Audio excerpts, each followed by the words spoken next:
Compañeros, familiares y amigos pidieron justicia al despedirse del periodista mexicano Javier Valdez, asesinado en Culiacán, Sinaloa. El presidente Enrique Peña Nieto convoca al Gabinete de Seguridad, a todos los gobernadores y al jefe de gobierno de la Ciudad de México, Miguel Ángel Mancera, a una reunión en Los Pinos para analizar la situación que enfrentan los periodistas en México. El exgobernador de Veracruz, Javier Duarte, denunció ser víctima de maltratos dentro del penal de Matamoros, en Guatemala, por lo que fue trasladado al Instituto Nacional de Ciencias Forenses para ser evaluado. En información internacional, Estados Unidos consideraría conversar con Corea del Norte si este país detiene todas sus pruebas nucleares y balísticas. El New York Times revela que el presidente Trump pidió al entonces director del FBI, James Comey, que cerrara la investigación federal contra el ex asesor de seguridad nacional, Michael Flynn. Y en su visita por Alemania, el presidente francés Emmanuel Macron recibe el respaldo de la canciller Angela Merkel para fortalecer las relaciones entre ambos países.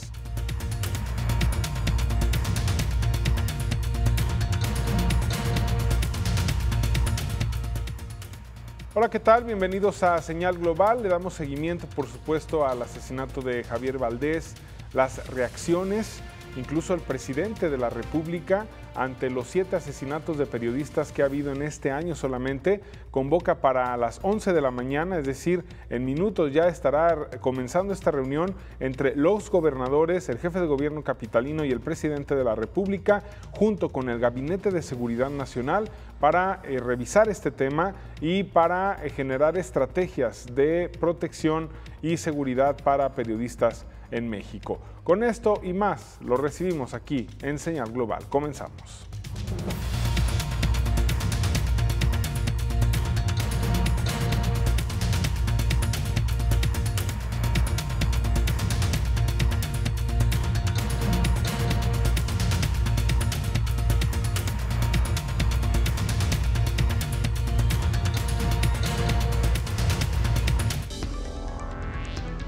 Señal Global. La información de México y el resto del mundo en forma ágil y dinámica. Con Edgar Olivares González. Señal Global. La noticia donde estés.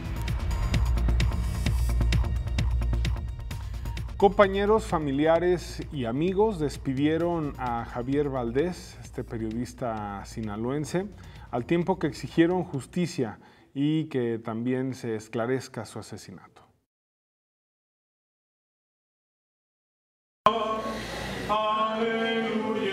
Entre reclamos de justicia, el gremio periodístico, familiares y amigos despidieron el martes al periodista Javier Valdez, que fue asesinado el lunes en Culiacán, la capital del estado de Sinaloa, al noreste de México.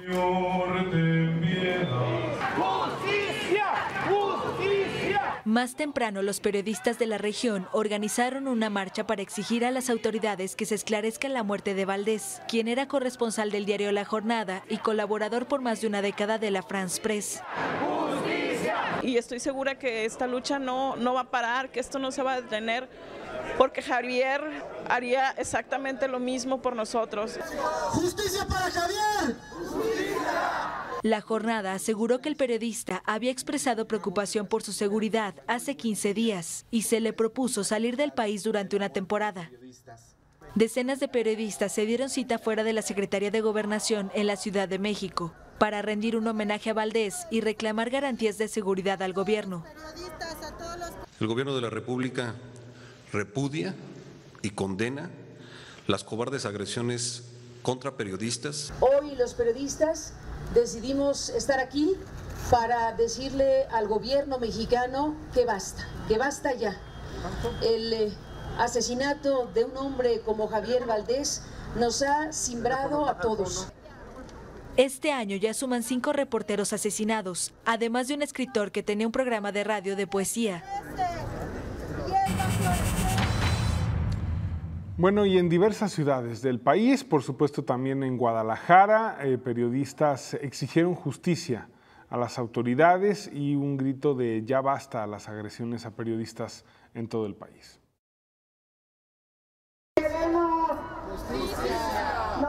Periodistas y activistas reclamaron el martes en Ciudad de México justicia a las autoridades por el asesinato del reportero Javier Valdés y otros comunicadores cuyos homicidios han quedado impunes. ¡Justicia! Venimos a decir que la cantidad de periodistas muertos en los días y meses recientes en este país lo convierten en el país más peligroso de América Latina para el ejercicio de esta profesión.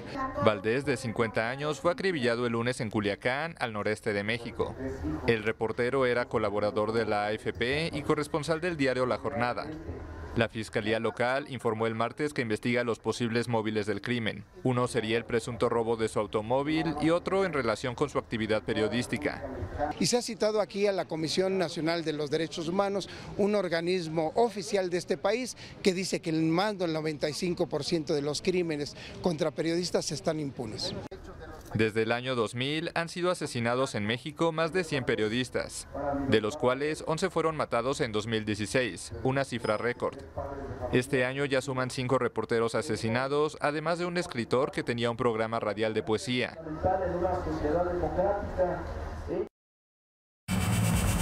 La Fiscalía de Sinaloa descartó, como era de esperarse, el intento de robo de vehículo como una línea de investigación en el asesinato en el homicidio del periodista Javier Valdés y dejó como única vertiente su labor como reportero y periodista y como cronista de diversos hechos en este estado de la República.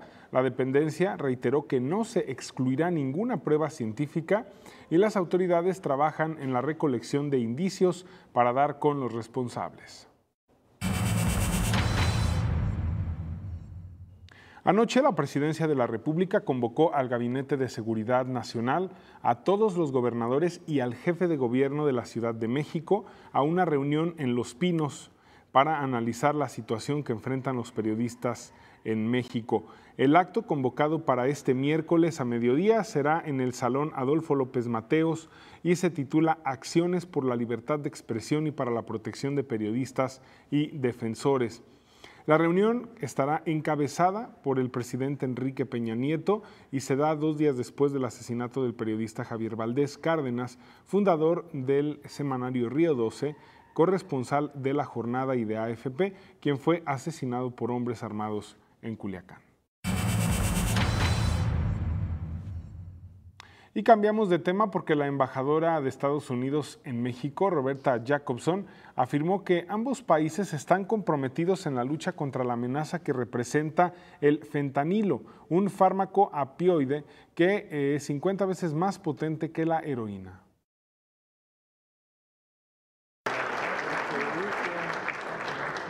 Los gobiernos de México y Estados Unidos trabajan en contrarrestar la amenaza del fentanilo, un fármaco opioide 50 veces más potente que la heroína. Así lo aseguró el martes la embajadora estadounidense en la capital mexicana al inaugurar una conferencia bilateral de especialistas químicos y forenses sobre esta sustancia. Hoy en día, esta está devastando comunidades a lo largo y ancho de todos los Estados Unidos, causando un número de sobredosis sin precedentes y matando a personas de todas las edades. El fentanilo es un potente analgésico muy adictivo que se suele prescribir a pacientes con cáncer. Con 1 kilogramo del fármaco, cuyo costo es de unos $5,000, es posible fabricar 1 millón de pastillas que son vendidas a $20 cada una, generando una ganancia de $20 millones. Debemos redoblar nuestros esfuerzos para combatir el flagelo del narcotráfico y de la violencia que éste genera, lo que le cuesta la vida a demasiados mexicanos y a estadounidenses día a día. Las autoridades de México, donde el fentanilo no es popular, revelaron que desde 2006 solo se han realizado 16 incautaciones de esta droga, 4 de ellas este año. Y parece que cada vez más el presidente de Estados Unidos, Donald Trump, se mete en más problemas, tiene más problemas por el tema de las investigaciones con relación a las intervenciones o las posibles intervenciones de Rusia en las elecciones y sobre todo las decisiones que han llevado este tema al presidente Trump. Y es que el director del FBI, James Comey, dice o ha señalado que recibió presiones para que se cerrara la investigación federal sobre su ex asesor de seguridad nacional, Michael Flynn.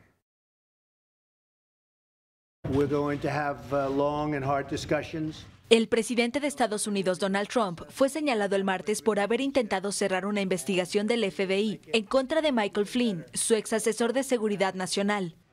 El diario The New York Times reveló que Trump le pidió al jefe del FBI, James Comey, despedido la semana pasada, que abandonara una averiguación en contra de Flynn. Comey presuntamente recibió un memorando confidencial con la petición de Trump. Además, el diario informó que el 14 de febrero el presidente le dijo a Comey en la Casa Blanca que esperaba que se pudiera abandonar la investigación porque Flynn es un buen tipo. Según The New York Times, Comey redactaba memorandos sobre las conversaciones con Trump porque las percibía como intentos inapropiados de influir en una investigación en curso. Las notas de un agente del FBI son generalmente consideradas ante un tribunal como pruebas. La Casa Blanca envió un comunicado afirmando que el presidente jamás le pidió a Comey ni a otra persona que cerrara una investigación. Flynn fue obligado a dimitir el 13 de febrero por no revelar los contactos con el embajador ruso en Washington el año pasado. También es investigado por el Pentágono por pagos a empresas vinculadas al gobierno ruso. Hoy el diario El País publica una nota con respecto a este mismo asunto del exdirector del FBI, James Comey, y lo titula como el jugador de ajedrez. Y es que James Comey es jugador de ajedrez y compara esta situación de Trump y de Comey y todo el tema de Rusia y de este ex asesor Michael Flynn y sus vínculos rusos con un juego de ajedrez. Y el presidente Donald Trump anunció que apoya a Turquía en la lucha contra el terrorismo.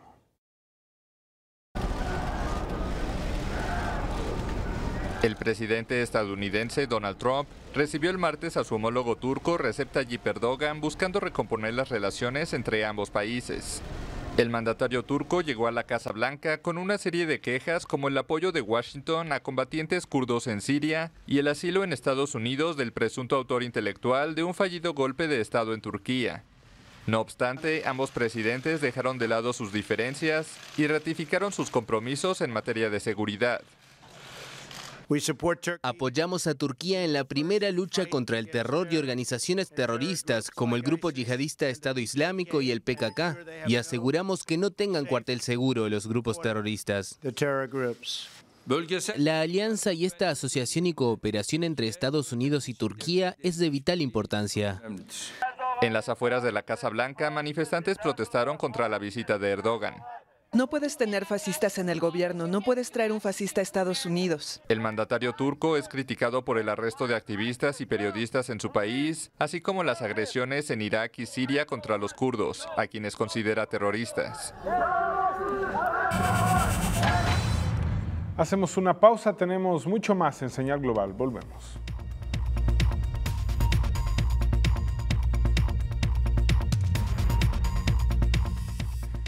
Al regresar, la Procuraduría de Tamaulipas ofrece $1 millón para quien proporcione información y se ubique al asesino del activista Miriam Rodríguez Martínez, que fue asesinada en el municipio de San Fernando. Y más adelante, Nicolás Maduro afirmó que los chavistas son los judíos del siglo XXI, al denunciar el odio fascista y la persecución contra los partidarios y familiares de funcionarios de su gobierno.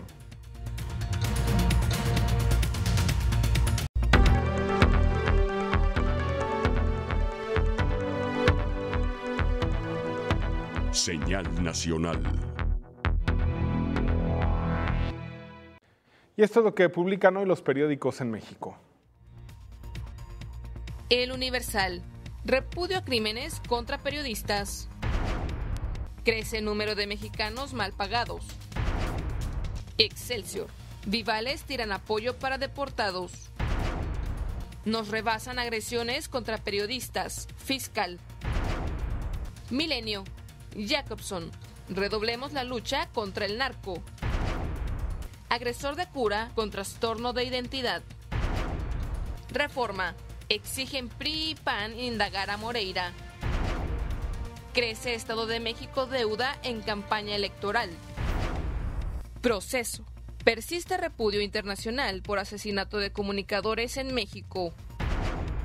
Operativo contra sicarios infiltrados en la policía de Zihuatanejo deja 60 detenidos. El Financiero. Crece empleo, pero de bajos ingresos. Exigen periodistas parar asesinatos.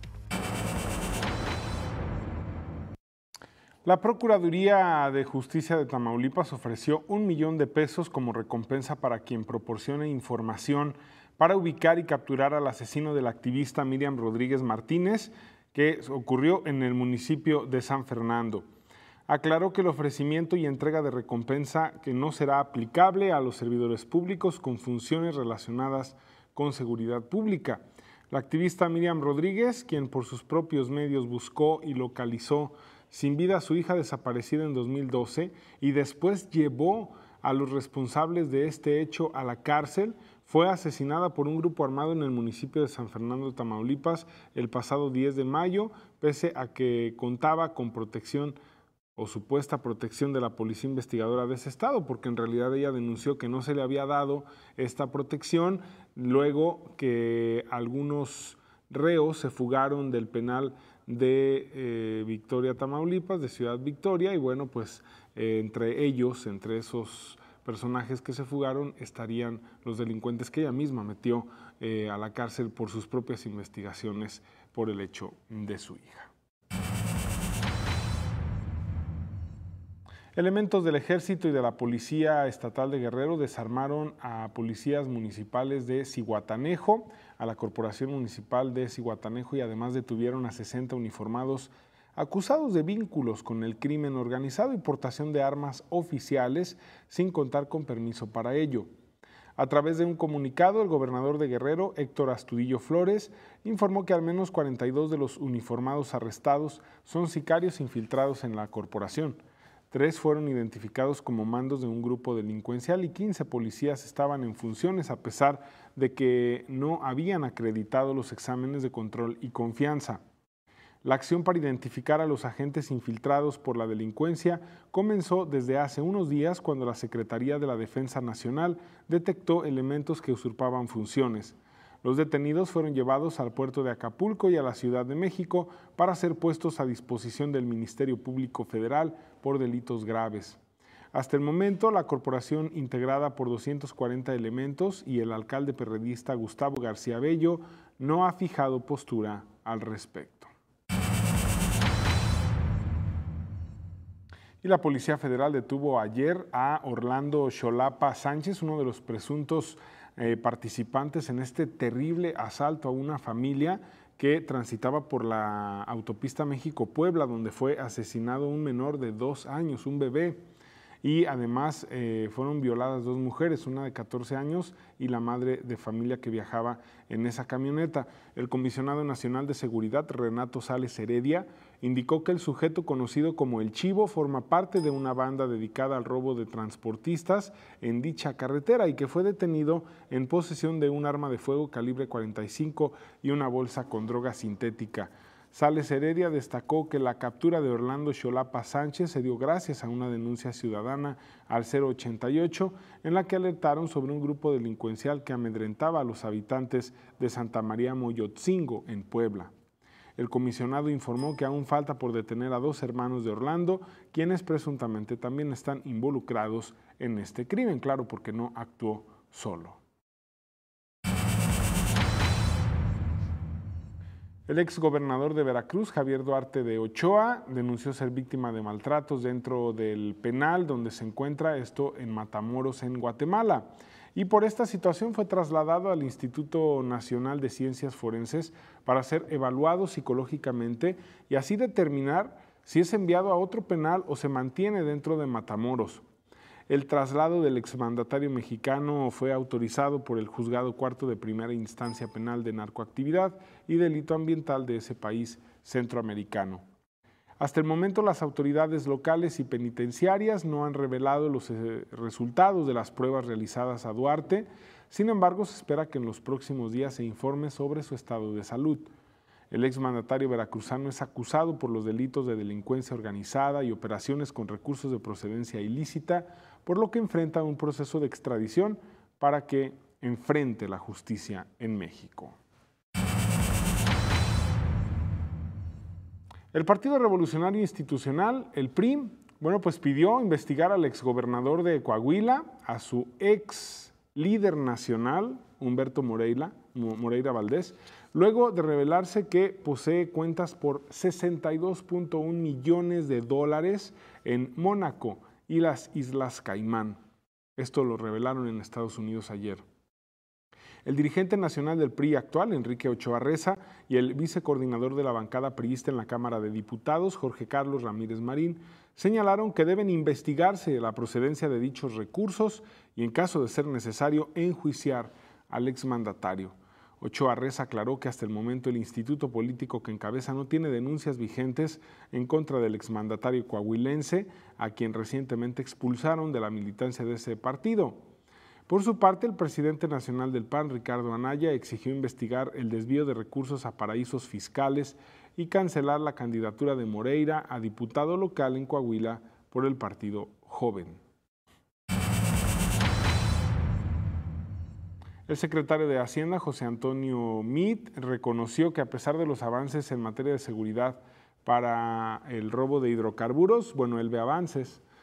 La velocidad con la que los llamados guachicoleros vulneran los ductos de Pemex rebasa al gobierno.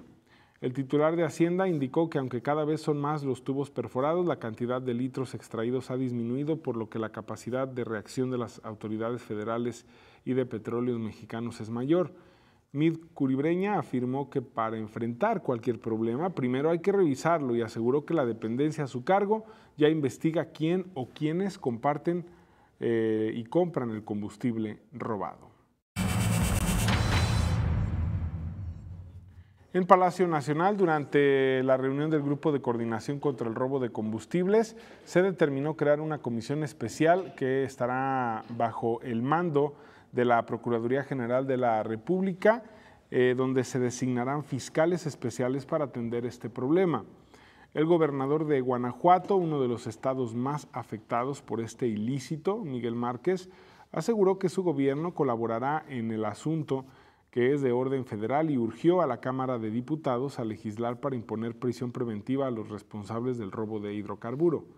Por su parte, el mandatario de Tamaulipas, Francisco García Cabeza de Vaca, sentenció que es necesario ir no solamente sobre los líderes de los grupos criminales, sino sobre toda su operación.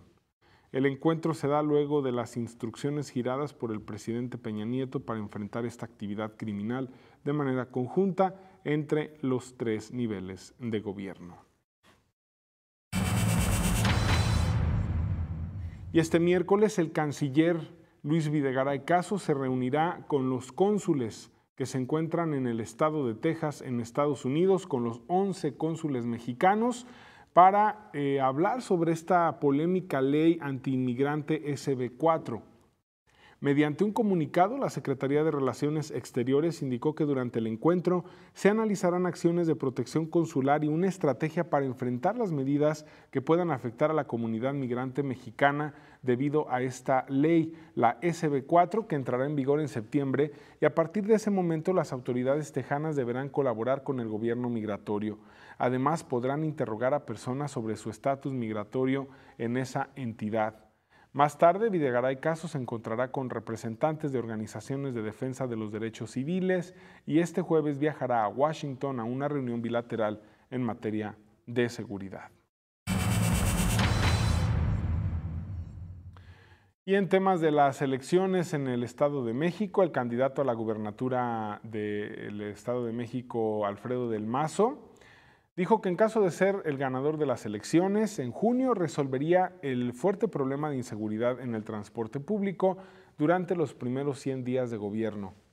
A pesar de la crítica a los gobiernos del PRI en el Estado de México, el candidato considera que esto no afecta a su campaña, sino que aporta a ella, porque resaltó que los ciudadanos deben evaluar al candidato como persona y no solo al partido. Del Mazo, además, hizo hincapié en su experiencia y capacidad para gobernar el Estado de México, pues cuando fue alcalde de Huixquilucan logró reducir, señaló, en 32% el índice delictivo y capturar a los principales criminales del orden federal que operaban en el Estado de México. ¿Quién nos puede construir un mejor futuro? Le pidió a los televidentes y a los ciudadanos que se hiciera esa pregunta antes de decidir el sentido de su voto el próximo 4 de junio.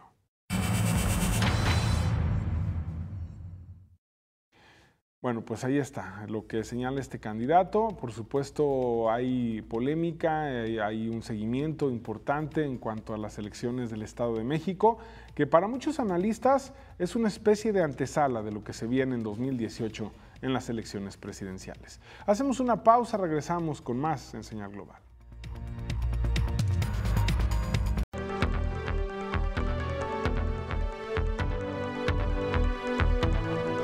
Señal Internacional. Y esto es lo que publica hoy la prensa internacional.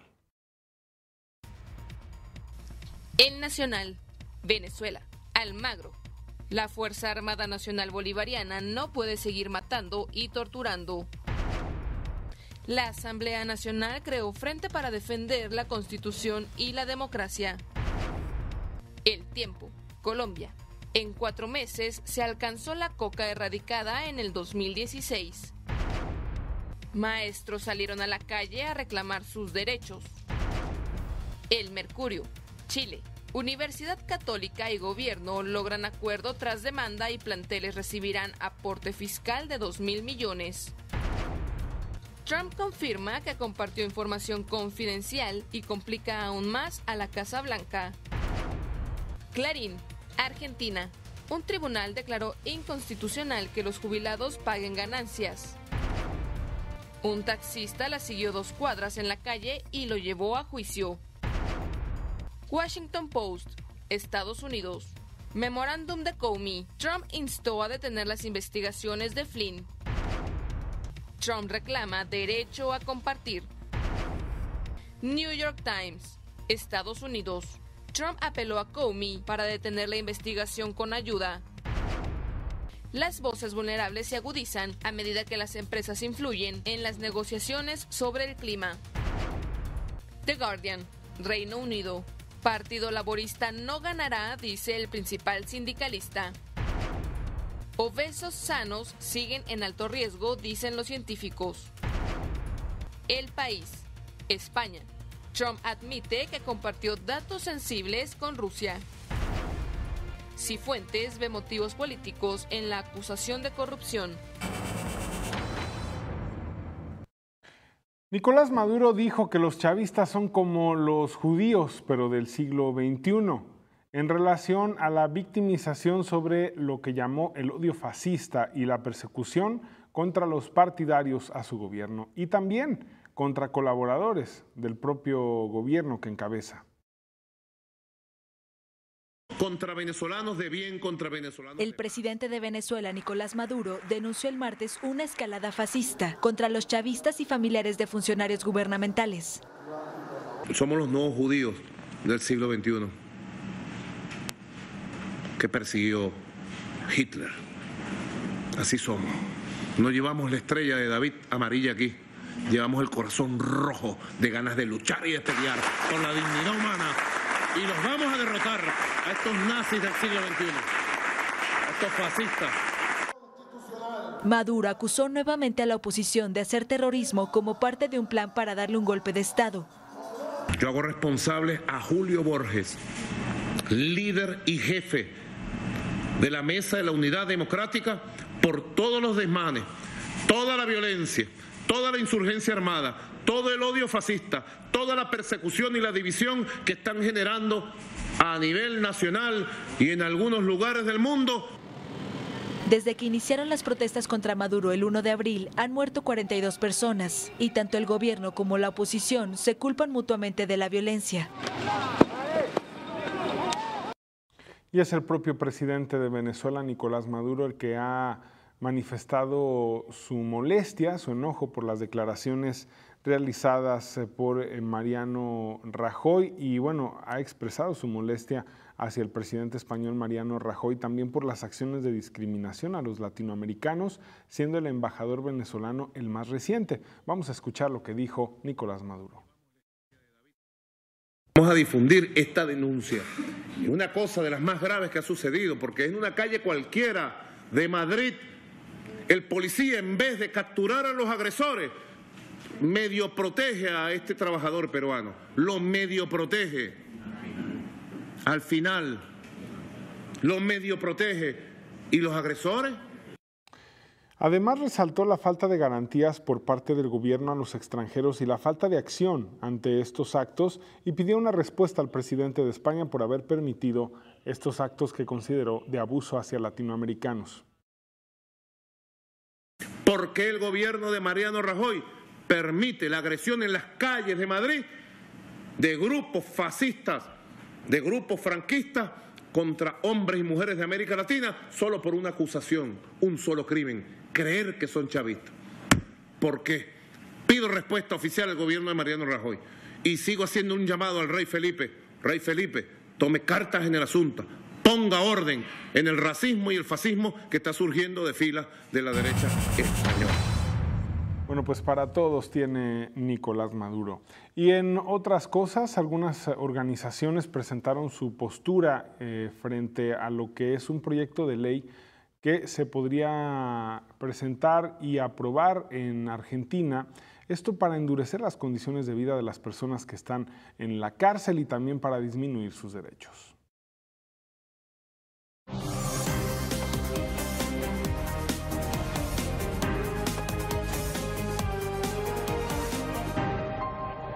Sumado a la grave situación de infraestructura carcelaria en Argentina, un intento de modificación de ley podría poner a los internos en un contexto peor. Las cárceles, el estado de las cárceles en Argentina son tremendas, ya hay problemas de hacinamiento, hay problemas de muchas violaciones a los derechos básicos de las personas.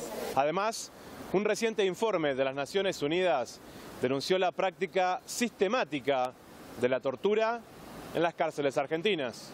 Cotidianamente en nuestras cárceles mueren personas y son torturadas personas y eso es de una gravedad enorme. Por eso mismo nos parece muy importante que los diputados y los senadores tomen conciencia de que una reforma como esta lo que va a hacer es ampliar la violencia dentro de las cárceles y no va a ayudar al problema de la seguridad, que es lo que se supone que quieren solucionar. Pero además le otorga mucho poder al servicio penitenciario por sobre el juez. Y esto lo dijo la ministra de Seguridad Bullrich cuando dijo: los jueces de ejecución son burócratas. No son burócratas, ningún juez es burócrata. Son garantes de que el proceso se dé de acuerdo a la Constitución. Y ese es el rol que tienen que tener. Si yo saco ese rol, lo que le doy es más poder al servicio penitenciario, un servicio penitenciario corrupto. Entre los puntos salientes de esta reforma a la ley carcelaria se encuentra la posibilidad de prohibir las salidas transitorias de los detenidos. Yo estuve 3 años entrando y saliendo, primero con custodia, después bajo una tutela y luego bajo mi propia responsabilidad.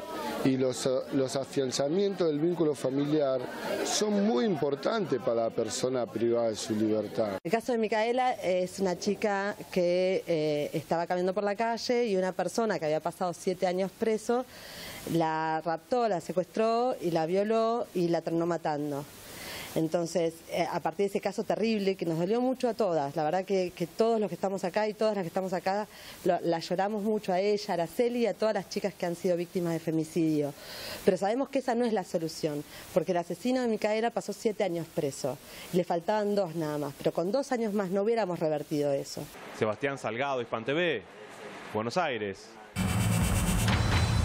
La guerrilla del Ejército de Liberación Nacional en Colombia liberó el martes a 2 personas que estaban en su poder desde hace un mes en el departamento de Chocó. Esto se ubica al noreste del país de Colombia.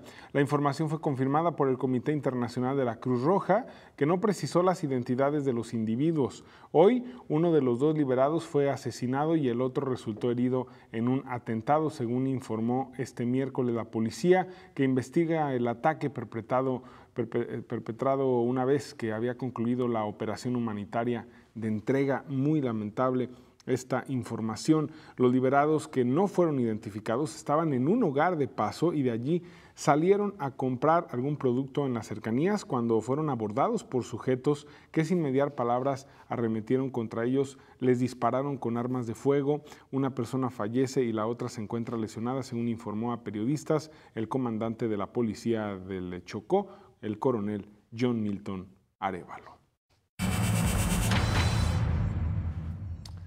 Y en Alemania se recibió al nuevo presidente de Francia, Emmanuel Macron, y la canciller le dio todo su respaldo para fortalecer las relaciones bilaterales.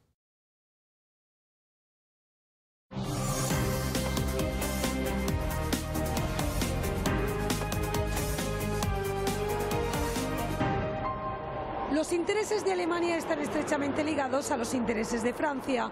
Por eso, el eje franco-alemán es tan importante. Así lo declaró el lunes Merkel durante la rueda de prensa con su homólogo francés. Europa, aseguró, solo irá bien si hay una Alemania y Francia unidas.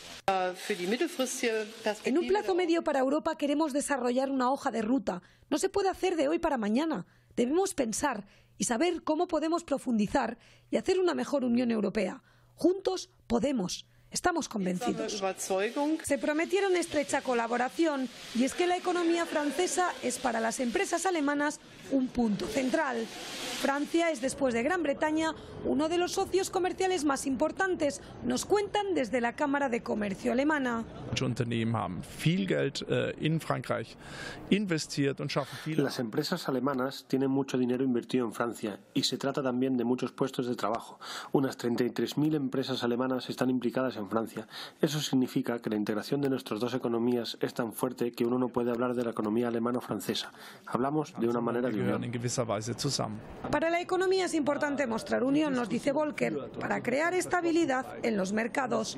Se habló de estar preparados para hacer cambios a los acuerdos europeos y de un nuevo dinamismo, pero no se entró en detalles. Incluso Macron aseguró que nunca había hablado de eurobonos. El fortalecimiento de Europa es la meta de ambos y, sobre todo, el de la economía alemana.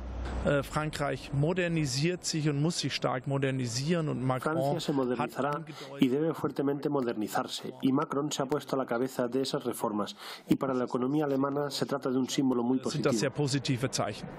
La industria alemana no confía en los eurobonos, aboga por otras formas como la formación dual por parte de las empresas alemanas, pero esta y otras herramientas están todavía por decidir. Monse Mondelo para Hispan TV, desde Berlín. Y pese a que hay sospechas de que el presidente Trump reveló información confidencial a Rusia, dice la primera ministra de Gran Bretaña, Theresa May, que ella seguirá compartiendo información con Estados Unidos.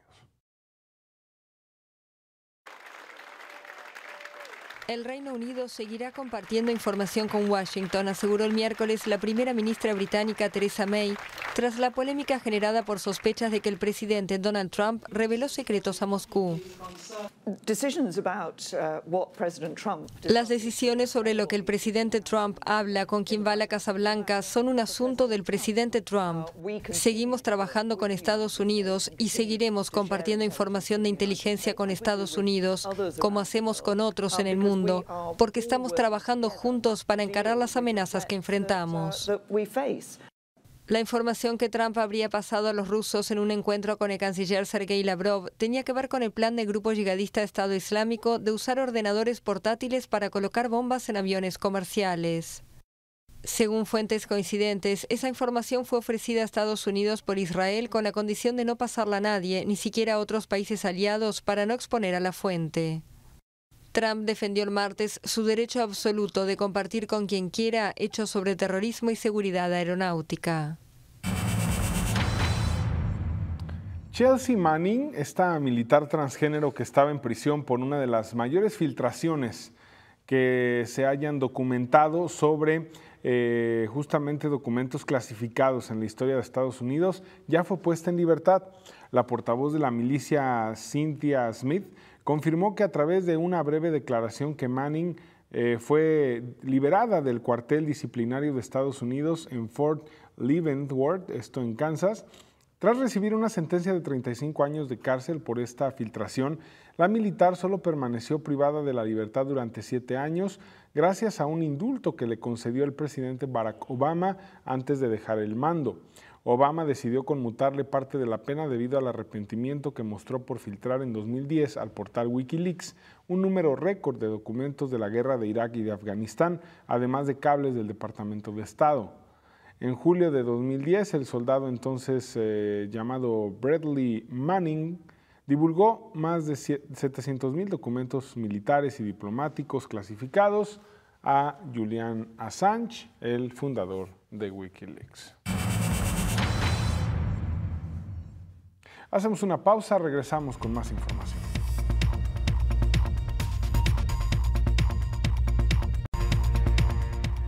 Gracias por continuar con nosotros en Señal Global. Tras 26 días de plantón afuera de las instalaciones de la Procuraduría General de la República, los padres de los 43 estudiantes desaparecidos de Ayotzinapa retiraron el bloqueo de Paseo de la Reforma.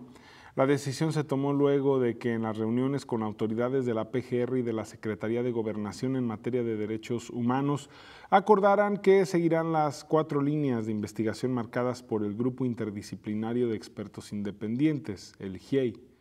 Estos puntos indican la indagación y detención de policías municipales de Huitzuco, investigaciones sobre el trasiego de droga de Iguala a Chicago, sobre la probable participación de elementos del ejército en los hechos del 26 de septiembre de 2014 en Iguala, Guerrero, así como los celulares de los desaparecidos.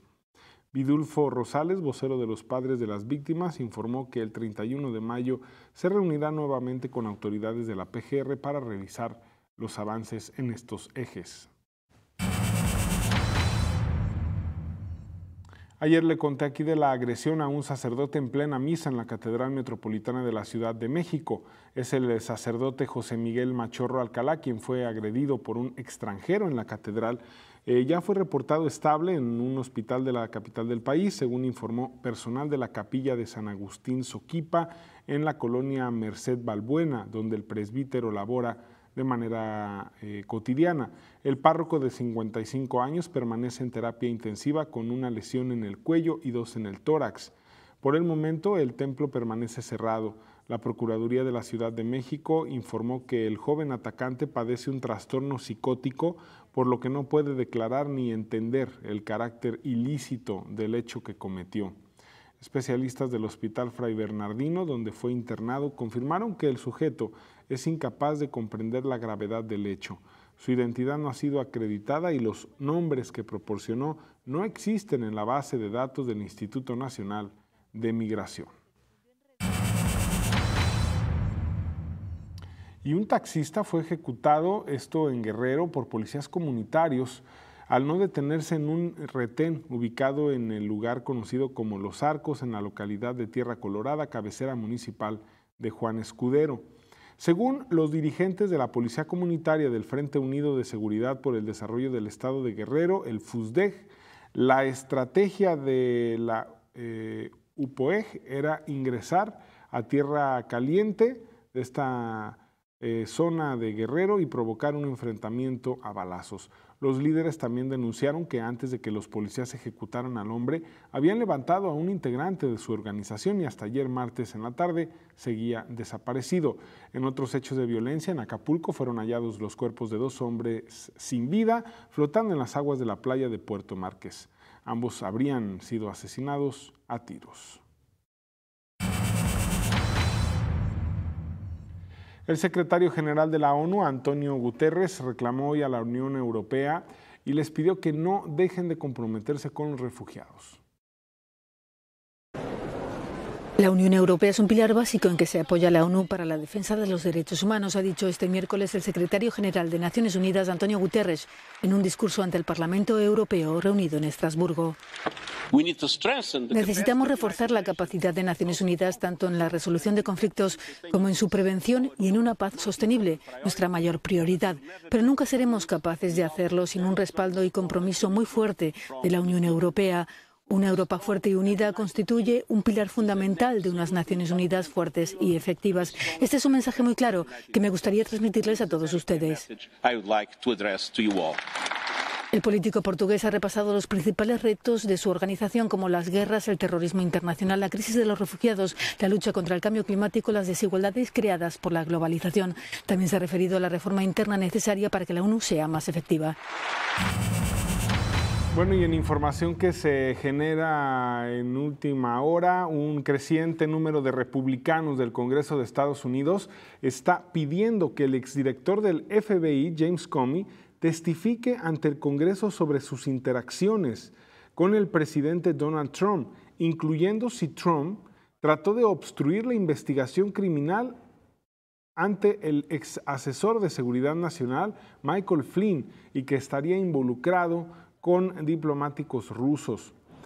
Más republicanos parecían abiertos a nombrar un fiscal especial o una comisión independiente para investigar los lazos entre la campaña de Trump y los funcionarios rusos en este grave problema que tiene ya Donald Trump sobre este asunto, que pudiera en determinado momento, si así lo decidieran los representantes o los senadores, llevar a un impeachment, es decir, a un juicio político donde incluso pudiera ser destituido Donald Trump si se comprueba que se afectan los intereses de Estados Unidos por todo este escándalo. Un experto de seguridad digital de tan solo 11 años de edad asombró a la audiencia de una conferencia de seguridad en La Haya cuando hackeó los dispositivos de los asistentes con su oso de peluche inteligente. Eso fue lo que utilizó para el hackeo.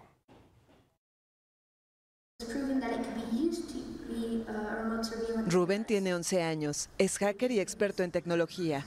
El martes asombró a la audiencia de una conferencia de expertos de seguridad en La Haya. Me di cuenta que los niños, como en mi generación, podrían usar no solo juguetes, sino juguetes conectados a Internet para hablar con amigos y esas cosas. Quise asegurarme de que estuvieran a salvo en línea, en Internet. Como demostración, manipuló su oso de juguete y lo conectó a Internet vía Wi-Fi. En su laptop insertó una pequeña tarjeta conocida como Raspberry Pi con la que escaneó todos los dispositivos con Bluetooth de la sala y obtuvo docenas de números, incluyendo los de algunos altos mandos oficiales. Con el lenguaje de programación Python los hackeó a través de su oso, encendió las luces de los dispositivos y les envió mensajes.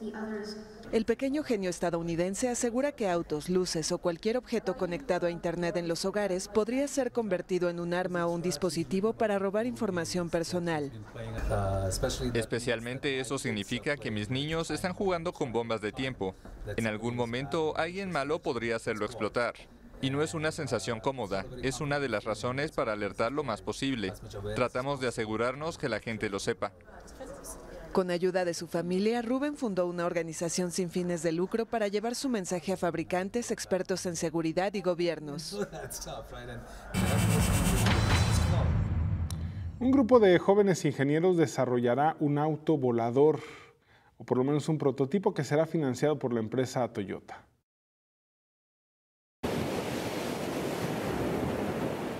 Así será el auto volador que financia Toyota, el gigante automovilístico japonés.